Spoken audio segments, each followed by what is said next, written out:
avez suivi hier, a fait un point de presse pour revenir sur le nombre de départements gagnés par la coalition Benno Bokk Yakaar, en prenant en dénominateur commun seulement le nombre de départements à l'intérieur du pays, alors que dans le décompte des départements gagnés par Benno Bokk Yakaar, il a eu à introduire au moins 3 départements de la diaspora.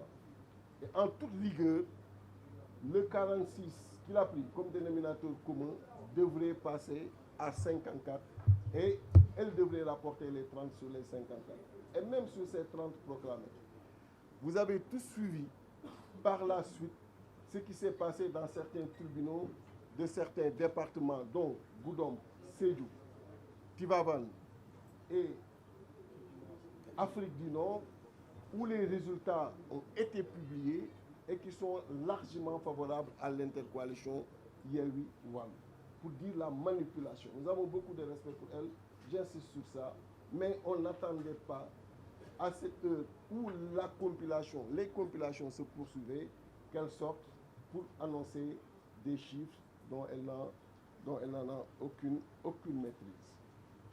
Mais les chiffres qui sont réels et que je viens tout à l'heure de vous présenter donnent la coalition, l'intercoalition Yewwi Wallu, 55 députés sur les 112 qui étaient en compétition au niveau des départements au moment où on vous parle.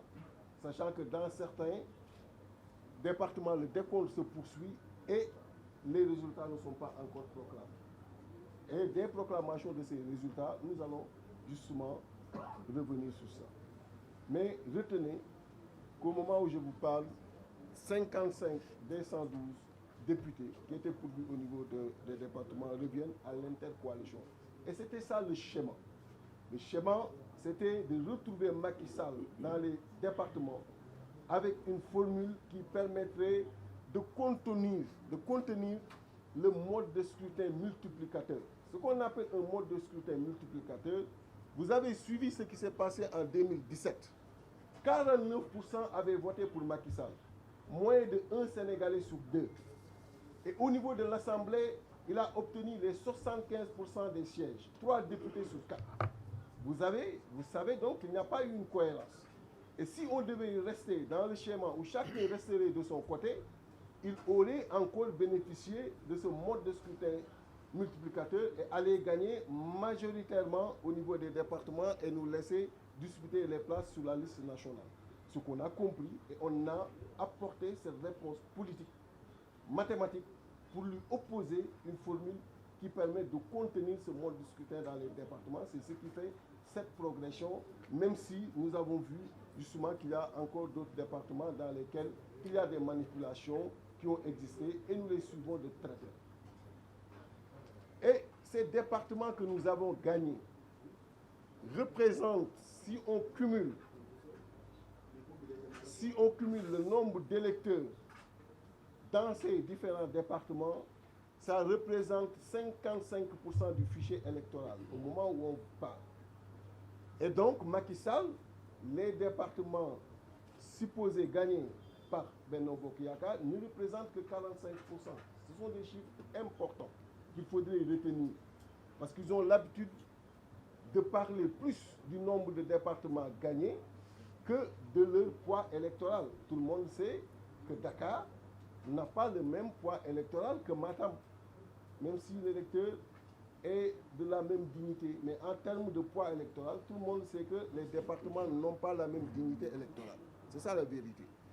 Et donc nous avons pris les départements à grand potentiel électoral. Ce sont ces départements-là que nous avons gagnés. Ce qui fait que nous avons gagné, cumulé, les départements qui font 55% de l'électorat, là où eux, ils ont gagné les départements qui font 45% de l'électorat. Rentrez avec ces chiffres, parce qu'ils n'ont jamais voulu le sortir. Parce que c'est un chiffre qui montre qu'ils sont aujourd'hui derrière l'intercoalition. Et pourquoi ces chiffres sont importants? C'est leur contribution sur la liste nationale. Parce qu'en plus des 112 députés, il y a 53 qui sont affectés sur la liste nationale et la répartition dépendra du pourcentage obtenu par chaque coalition. Et des projections que nous avons aujourd'hui et qui vont se confirmer, nous aurons sur ces 53 au moins 28. Et si vous faites l'addition des 55 plus 28, vous savez nettement que l'intercoalition Yewwi Wallu aura 83 dans une Assemblée nationale qui compte 165 députés et par conséquent aura une majorité au niveau de l'Assemblée nationale. Donc retenez que le prochain président de l'Assemblée nationale sera issu de l'intercoalition Yewwi Wallu. C'est ça. Et que donc la deuxième personnalité du pays viendra de cette intercoalition. Retenez également une autre chose inédite. La prochaine opposition parlementaire sera Benno Bokk Yakaar. C'est ça la vérité. Nous avons été pendant longtemps l'opposition parlementaire, mais les Sénégalais en ont décidé ainsi. Et il faut que ce choix-là soit respecté. Les Sénégalais ont décidé d'une cohabitation au niveau de l'Assemblée nationale.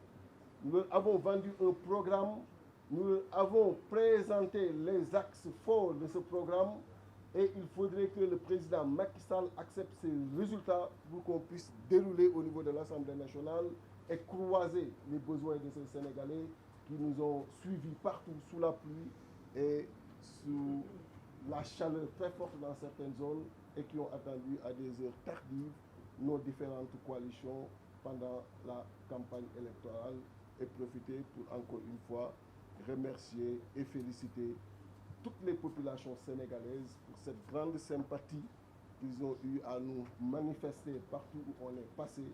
Féliciter nos têtes de liste comme l'a fait le président Khalifa Sall, Ousmane Sonko avec cette très belle campagne qu'il a eu à faire, le président Abdoulaye Wade représenté par le mandataire national Mamadou Lamine Thiam que nous avons croisé un peu partout. Ce n'était pas facile de faire une campagne en 14 jours et de toucher tous les départements du pays.